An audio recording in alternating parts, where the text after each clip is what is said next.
Well, good morning. The book of James. I absolutely love the book of James. It is my favorite book in the Bible. If you come up to me and go, Scott, I need to start reading the Bible, where should I start? I'm going to look at you and go, hey, James. And once you master James, then you can tackle the other 65. James is an amazing book, and I was so honored when Dean asked me to kick off this series, Faith That Works, by talking about James and the first thing in James. And so I was really excited, and it kind of the whole theme for the book of James is faith that works, and that's why we're calling this series Faith That Works. And so over the next few weeks we're going to be looking at it. The kind of the theme verse for James, I think, is James 1:22, and here's what it says. It says, do not merely listen to the word and so deceive yourselves. Do what it says. You know, it's faith that works. Now, I want to stop and be very clear about who this message is for. Okay, this series is not for somebody who doesn't have faith in Jesus. You're welcome here. We want you to feel God's presence. We want you to come to a saving faith in Jesus. But this book was written to believers. James was written to Jewish Christians. And we'll see that at the beginning. It was written. So I want you to understand something. Before we start, it gets really, really confusing. I want you to understand, your works don't save you. Your church attendance doesn't save you. Your baptism doesn't save you. Your serving in children's ministry gets you an extra crown, but it doesn't save you. Working with teenagers will kill you. None of that saves you. Your faith saves you. Ephesians 2 says grace by faith. The book of Romans tells us faith saves you. So I want to be very clear up front that we're going to talk in here, we're going to talk about putting your faith into action. The whole series, Dean's going to talk about it, Ken's going to talk about it, I'm going to talk about it. Faith into action. It's about making sure that your faith is working in your life. James says in his book, faith without works is dead. It's useless. So I want you to imagine that faith is that first gear that drives your works. That's why we got a picture of gears on the screen. It's that first gear. Faith without works is dead. Now, I don't know about you, but I'm pretty sure I do. We all want a living faith, right? You don't come to church on Sunday morning so that your faith stays dead. You just don't do that. That doesn't make any sense, right?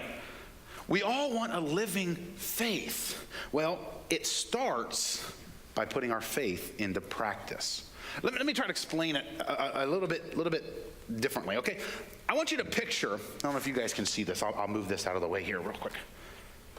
I want you to imagine that this bike is your life. Everything about your life is contained right here in this bike. Okay? Everything you are, your job, your family, everything is contained in this bike. This is your life. This is who you are. Now, when we're talking about gears, your faith are the pedals. It's the first gear. That's your faith, okay?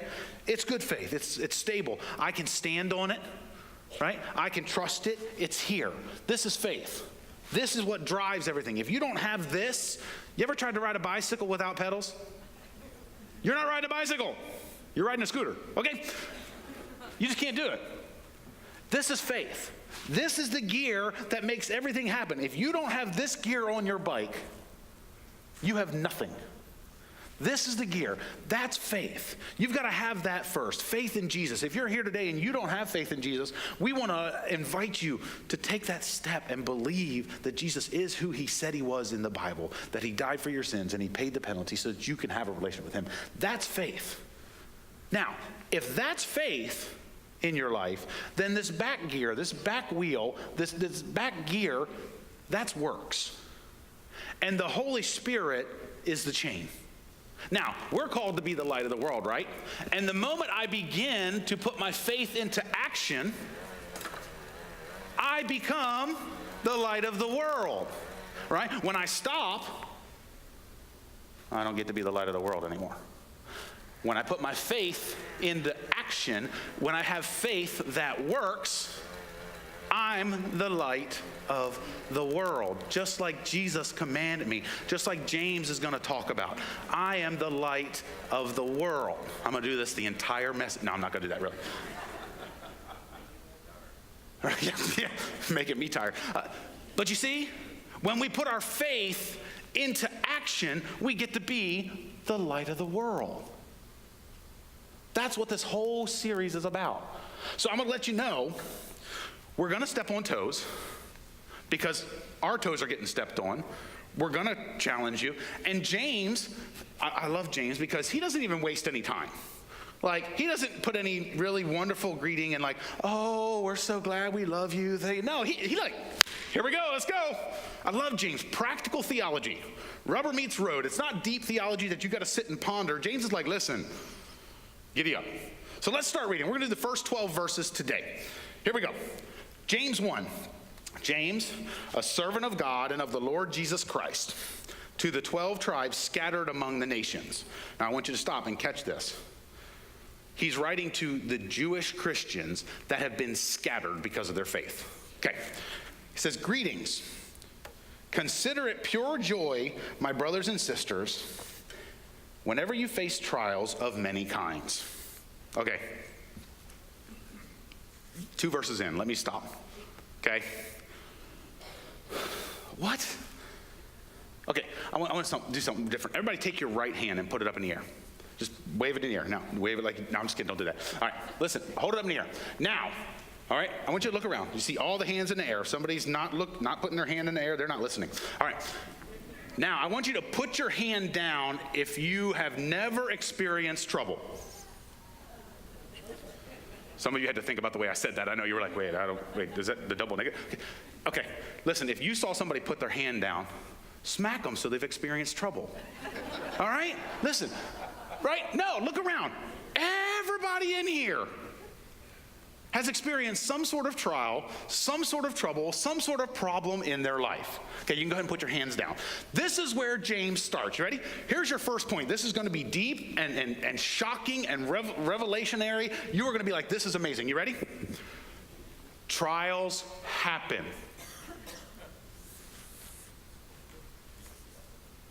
For some reason, somehow, every one of us knows this, every one of us has experienced this, and yet, when it happens in our life, we're shocked. It makes no sense. We're like, yes, trials happen. We know this. It's happened in my life. Oh my goodness, it's happening again. God, why are you doing this? Oh my God, look. James says, look, trials happen. He says, when. He doesn't say if or it might. He says, when. He says, consider it pure joy when. Right? Jesus said it. In this world you will have trouble. He didn't say, in this world you will have pleasantries. In this world you will have money. In this world no, he said, in this world you will have trouble. We see it over and over again, and trials happen. Now, you might be dealing with more than one kind of trial right now in your life. You might be dealing with one or more different troubles in your life. You may be coming out of it, and that's awesome. But we all deal with it, right? They always say bad things come in threes, and I don't know where they get that whole thing, but that's what they say. But you and I should not be surprised by the fact that we have trials in our life. But that's really not the part of the verse that really throws me, okay? And I know you guys know what part of the verse throws me, okay? The faith that works part, the faith that pedals the bike, that turns on the light, that shines for Jesus, okay? The part is when James says, consider it pure joy when you face trials. What? No. Now, I did a little bit of looking up this, and the word there that's translated consider. You know when you were little, and your mom got you up, and she goes, you know, you might want to consider cleaning your room today. Right? She threw it out there like, maybe you should make that decision. And you know, deep down, you didn't really have a decision to make, right? That's what this word means. Consider means to lead, put it in place. James is saying, look, Put it in place. Choose joy. Here's what I want you to see. Being joyful in our trials is not optional. It's a command to believers. It's 108 verses in James. 54 have commands in them. This is the first one. Being joyful in our trials is not optional. It's a command. Now, you want to have a faith that works? You want to be the light in the world? Choose joy. Now, what I'm not saying is that you have to be happy in your circumstances. What I'm not saying is that you have to be just bubbly and effervescent all the time, okay? No, there are things that are happening in our life that are not fun. But joy is a choice. You can choose joy. It's not optional. We have a command. If we want to be the light of the world, we have to choose joy. You lose your job, find joy. You break up, find joy. You wreck your car, find joy. Your car breaks down, find joy. This past week, I took my son to baseball practice and I got a flat tire. Not a big deal. I'm like, I can change a tire, no big deal, right? Open up, right? I bought my car 2 years ago. Opened up, popped it, got the spare tire out. Awesome. The little donut had a hole in it. So I'm sitting at Three Creeks Park in Columbus with a tire with a shard of metal in it, right? A donut, spare tire, with a hole that I could carry the tire in on it. Choose joy. To add insult to injury, I jacked the car up. I'm like, okay, I'm just going to have my wife come pick me up. I'm going to take the tire. I'm going to get it fixed. No big deal. I get the lugs off. I can't get the tire off the car. It has rusted to the lug nuts. And I'm sitting there with all the other parents, right? Many of them supervising for some weird reason. And they know I work at Fairfield Christian Church and I'm a pastor. Choose joy. It's funny how God brings you lessons when you're getting ready to, oh man, choose joy. So yay. So I choose joy. Tow my car, right? I had Erie insurance and they're fantastic and whatever. They towed my car back to my house from Columbus to Lancaster for $4. Yeah, buddy, that is joy. So the next morning I get up, I got my real jack and jack stands and all that stuff, and I got a 4-pound sledgehammer. I'm getting the tire off. That was a little joyful, I'm not gonna lie to you. All right, so I get the car up, I jack it up, I take the donut and I take the tire and I go to Walmart. Choose joy. I lay the donut up on the counter. The guy goes, we don't carry those. Joyful, joyful, we exalt. Right?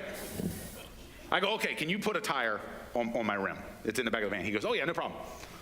He said, you just have to wait. Okay, cool. 2.5 hours later, tire rolls out to the counter. I go up. Awesome.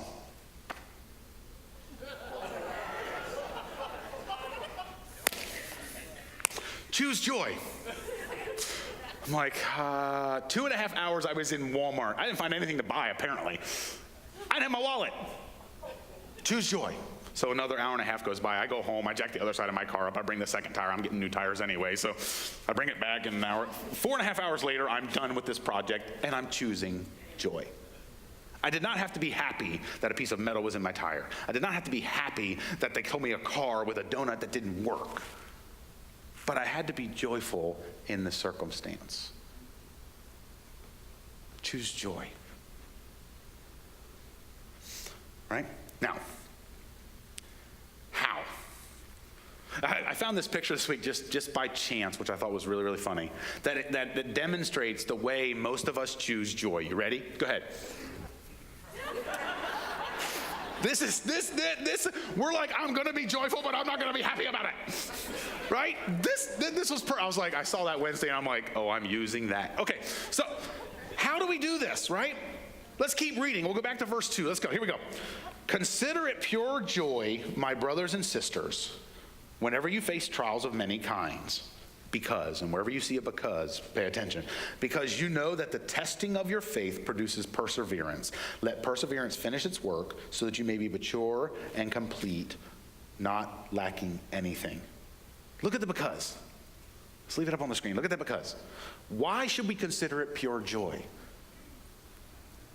Because it develops our faith. Because it produces perseverance. That's that, I didn't think I could get there, but I sure could. That's me on a treadmill every day. Perseverance. Because when I develop my faith and build my perseverance, I am closer to being a fully mature believer, and my light shines brighter. So why? How do we choose joy? Well, how do I develop that? Well, joy comes when you focus on what is happening in you instead of what is happening to you. Joy comes when you focus on what is happening in you instead of what is happening to you. When you and I go through trials in our lives, when we go through problems, and we go through these situations that everybody deals with, we've already established that. When we go through that, if we take time to stop and realize, maybe, just maybe, what God is doing in us, and stop focusing on what's happening to us. You see, when we start focusing on what's happening to us, we end up making a mountain out of a molehill. We end up focusing on it. We worry, we fret, we count money, we stress, all of these things happen, and then we just kind of pile on, right? We're a bit paranoid, and we're like, well, I got a flat tire, I'm probably gonna die. I mean, we jump from one thing to the other. It's the weirdest thing. When we focus on what's happening to us, and we get sad-sacked, and we get pitiful, and we look like we've been sucking on sour grapes, and it's just, oh, my life is so miserable for Jesus. No! God is choosing to work in you. God is choosing to work in me. 2.5 hours in Walmart without a wallet. I can cause all kinds of problems. Or I can sit and read my Bible on my phone. Right? Joy comes when you focus on what is happening in you. Right? The problems in your life are there for a reason. They're probably not there for the reason you first suspect, but they're there for a reason. They're there to help you grow. They're there to help you put your faith into action. Right? They're there to do that. Think about the last 5 years of your life, just right now. How many situations did you have to deal with that you didn't want to deal with? How many situations would you say you went through that you would classify as trials? Now, come forward to today and look back. Aren't you glad you went through them? In most cases, you are. In most cases, you're glad because they built you and they matured you and they grew you. And now you can get on this bike and you can pedal and you can go and you can shine your light for Jesus. We all want to get there, but you can't get to the end without starting at the beginning. Right? Anybody who comes to a saving faith of Jesus is going to tell you in that moment, I want to be a fully mature, devoted follower of Jesus. I want to be that person that shines their light for Jesus. This is how Jesus gets you there. Consider it pure joy when you face many trials. This is what Jesus is saying. You've got to start at the beginning. We want to shortcut the process. We want to be the guy that goes to the gym, walks around for an hour and looks at all the machines, right? Talks to everybody, and then leaves and is like, why am I not buff? Because you never put it in practice, right? You never put it in practice. It's the no pain, no gain is true not only in the physical world, but in the spiritual world. It's so true. You can't get to the end unless you start from the beginning. It all has purpose. Do you realize there is nothing going on in your life that surprises God? We forget that. Because things floor me. I'm like, whoa, what just happened? But God's never like, well, didn't see that coming. Because he's God. He knows it's there. He knows it's coming. He knows how to deal with it. He's putting it there for purpose, right? My wife grew up in Flatland, Ohio, okay? This is her bike I use, because my bike didn't work. Long story. But this is her bike. This bike has never been out of first gear. Because she doesn't do hills. Because she grew up in Flatland, Ohio. So she's not sure exactly how that all works. Now, of course, I'm exaggerating. It has been out of first gear, but it really hasn't been to 21st gear. I can tell you that much, right? And we ride bikes all the time. We grow in the valleys, in the trials, in the tribulations. We celebrate on the mountaintop. Now, we want to live on the mountaintop. But every mountain I've ever been on, you had to start at the bottom and work your way up. You can't get to the end without starting at the beginning, right? Now, the mountaintop moments in my life are for celebrating what God has done in my life in the valley. Now, Scott, you're such a ray of sunshine. Thank you for telling me that I got to live in the valley for a while. I know. But it gets better, I promise. Okay, look. Here's the cool thing. You ready?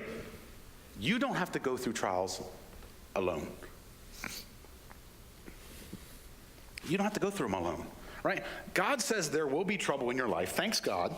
I appreciate that. Now, if that's where this stopped, that would totally stink.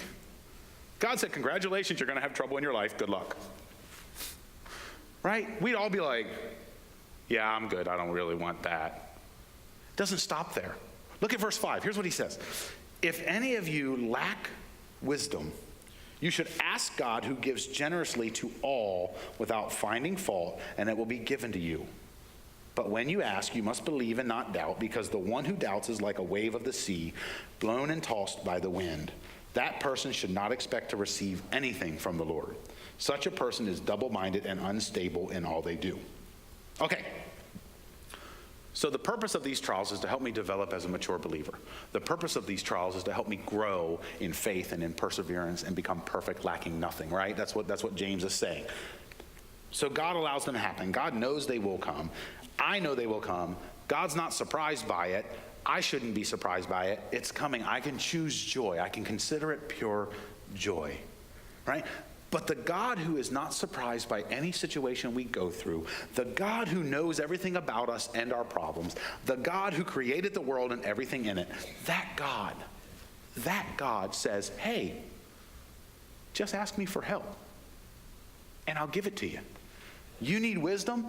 Ask me, and I'll give you wisdom. In fact, I won't just give you wisdom, I will give you generous wisdom. I will give you wisdom beyond measure. Doesn't that make it easier to choose joy?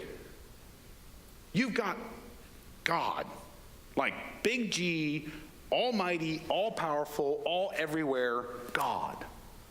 And all you got to do is go, God, I'm going through a trial, help me out. God doesn't even need to ask you, well, what kind of trial are you going through? No. God's like, got it, we're on it, let's go. But he gives a warning.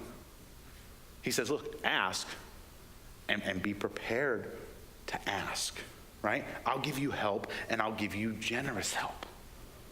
He'll walk with you through the trials. He will walk with you through the fiery furnace and in the lion's den and whatever other thing you're going through. He won't walk with you through lion's den. That's terrible. Okay. Some of you got it. Yeah, you'll get there. All right. Listen, but he gives a warning. James gives a warning. He says, look, you can ask God, you can pray to God, and he'll give you wisdom. But don't ask God for help and then live like he doesn't listen. Don't ask God for help and then live like he doesn't. I am so guilty of this. God, I need your help, and I need you to do it this way. God, I need your help, and then God sends help, and I'm like, yeah, I'm waiting for God to show up. Right? It's like the story of the rain in the boat, and you guys all know what I'm talking about, right? James is saying, look, If you need wisdom, ask God and he gives it to you. But don't ask him and then live like he doesn't listen. God is not going to give you the help you think you need. God is going to give you the help he knows you need. And I know I need. He's going to give you the help that I need. He's not going to give me the help I want. He's not going to give me it the way I want all the time. He's going to give it to me the way he knows. It says, otherwise you're going to be tossed about like a wave in the sea. Okay? If you've ever been out at the ocean, you've seen this. Okay? If you've ever been on a cruise, Andrew and I love the cruise. We love to go on cruise. It's our favorite vacation. And we go on cruise. We took our family and we went one time by ourselves and it was great. We went one time by ourselves and we were on an old boat and it was the captain's last trip, last voyage. Okay? Every ship has these things called ship stabilization systems. Okay? So that when the waves get choppy, they kick on this system and it kind of keeps the boat level, right? Some of you have been on cruises, you know what I'm talking about. It kind of keeps it, but you still feel it a little bit. But, all right? Well, the captain was going to get a big bonus if he brought the boat back with a certain amount of fuel in it. So the last night, he's retiring, he doesn't care. He turns off the stabilization system. Oh, yeah. I mean, the boat is doing this. I slept like a baby. It was great. But I wasn't spending any time in the bars. So Andrew and I had a great time standing up there in the hallway just watching as people,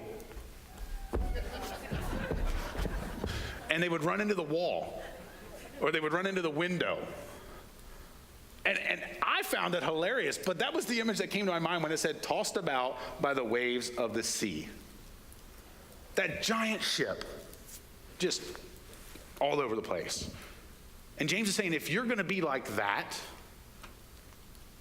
you're not living with a faith that works. Don't ask God for help and then live like he doesn't listen. Right?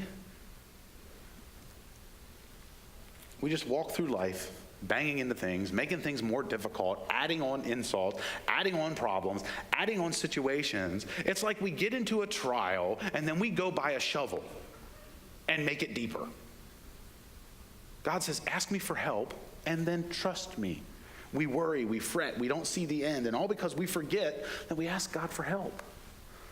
Life's beating us up, and God is just waiting for us to trust him. He's waiting for us to just start pedaling. A faith that works. That's where your growing faith comes in. Are you still going through the same kind of issues that you went through years ago? Are you still having the same kind of attitudes? Maybe it's time to humble yourself a little bit. Now, let's keep reading out. And I'll be honest, I really struggle to see how these next few verses fit into this whole pure joy, trials thing. And Ken and I talked about it this week. But let's read them and then we'll talk about them. Verse 9 says, believers in humble circumstances ought to take pride in their position. But the rich should take pride in their humiliation, since they will pass away like a wild flower. For the sun rises with scorching heat and withers the plants. It blossoms, fall, and its beauty is destroyed. In the same way, the rich will fade away even when they go about their business. Now, I was just struggling with this, and it just seemed like James went off on this weird tangent about money. And he just went off on this weird issue. And he kind of just took a left turn and was like he was blasting somebody personal. Right? I mean, none of us ever do that, right? They're blasting somebody. And he just starts talking about money. And I'm really struggling with this. And I'm talking to Ken. And it seems like it takes the dichotomy of the world and just kind of flips it upside down. He's like, the poor should take pride in their situation so that they can depend on God. And then the rich should take pride in their humiliation when God takes all the money away so that they can trust in God. And I'm like, it doesn't make any sense. So as I was putting the finishing touches on this, it hit me. What's the one thing we tend to lean on when we're not leaning on God? Money. When a trial hits, we check our bank account. When a problem comes up, we figure out how to pay for it. Right? That's the one thing. That's what Jesus said. You can't serve God and money. He picked out that one thing. James says the poor should take pride in the fact that God thought highly enough of them to make them poor so that they would have to rely on God. And the rich should take pride in the fact that God will humble them by causing their wealth to fade away. Still a little bit. And I think I figured it out. James says the poor can find joy in the fact that they get to depend on God, that God has to walk with them through the trials that they're going to experience, a lot of them because they don't have any money. And the rich can take pride in the fact that it doesn't matter about their money. Their money will fade away, and at the end of life, they're still going to have to rely on God in faith. That they're still going to have to rely on God. The common factor is that both people should be looking to God for sustenance and provision.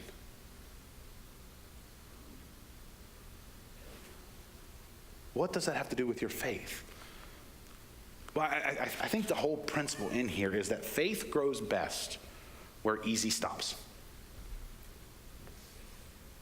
If your life is easy, you're probably not going to have a chance to test your faith. Right? This is why James starts his book, just starts right into with finding joy in trials. I can think of about 100 different subjects to start a book with than trials. But James says, hey, find joy in it. When you're going through the trials in your life, those are the times we grow. No pain, no gain. God is all you need to lean on, right? Now, too many of us give up when it doesn't become easy. Too many of us stop, right? We moved into our new house about 2 months ago. Kids were excited. It's a quiet neighborhood. They can ride their bikes up and down the cul-de-sac, and we're on a dead-end street, and everything is good. Well, my 5-year-old son, Weston, hadn't ridden his bike in like 6 months, right? He's the man. He's got no training wheels. He's just a stud. It's just the way it is, right? And so he gets his bike out, and he's struggling a little bit, and he finally gets it going, and he gets it going. Now, we live on a little bit of an uphill grade. And so he goes down the street, and he goes around the cul-de-sac, and he comes back, and he gets about halfway up the hill, and he stops because he can't go any farther. He just can't. And his little legs are tired. And so he walks his bike up the street and into the driveway. And so I get to encourage him. I go, Weston, just keep pedaling. Just keep pedaling. You're strong enough. You got this. 2 months in, he's taken off. He's down. He's going around the curve. He's coming back up. He's riding up the hill, and he's riding up our driveway. Because he kept pedaling. Just keep pedaling. Too often, we miss out on the chance to grow our faith because we stop when easy stops. Just keep pedaling. Consider it joy. Know that it's producing faith. It's producing perseverance. It's producing the believer that God wants. This is what James is saying. Just keep pedaling.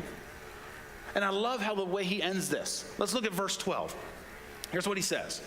Blessed is the one who perseveres under trial, because having stood the test, that person will receive the crown of life that the Lord has promised to those who love him.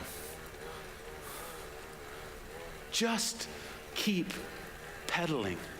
Just keep pedaling. Just keep putting your faith into practice. Count it as joy. Keep going. Because here's the reality. When you finish the journey, you realize the prize is worth the pain. As you become more and more like Jesus, you realize it's worth it. Some of you have been believers for a long time. You know this. You could be teaching this lesson. Maybe not on a bicycle, but you could be teaching this lesson. The prize is worth the pain. I want to get the crown of life. I want to be able to go lay it at Jesus' feet. I want to be that person that God can look at and go, yeah, I know they love me. Now, do I want problems in my life? No. Do I want situations that cause me to have to really work hard? No. Do I want an easy life? Yes. Do I want Jesus to be honored more? Yes. Do I want to be a light that shines bright in the world? Yes. Do I want to show other people what it's like to live a fully devoted life for Jesus? Yes. James writes this book to Christians that are scattered around. They've been denounced by their Jewish family. What about you? Are you willing to just keep pedaling? Pray with me. God, my prayer today is not that we won't experience trials, because they're going to happen, but that we will just choose joy, that we will consider it pure joy, that we will look at the end when we're going through it, that we will have a lifetime perspective. God, I pray that as we go through life, we will realize that it's all worth it, that it's all worth the pain, that it's all worth the problems and the trials in our life, and that you will never leave us there alone if we ask you for help. God, my prayer today is that this encourages someone, that this encourages us to get on the bike of life and just keep pedaling. When we go down in the valleys, help us to grow. When we get on the mountaintops, help us to celebrate. God, help us to be Christians that shine the light of Jesus so wide and so bright that people can't help but ask, what is it about us that makes us different? God, we love you. Be with us as we worship you. It's in your name we pray.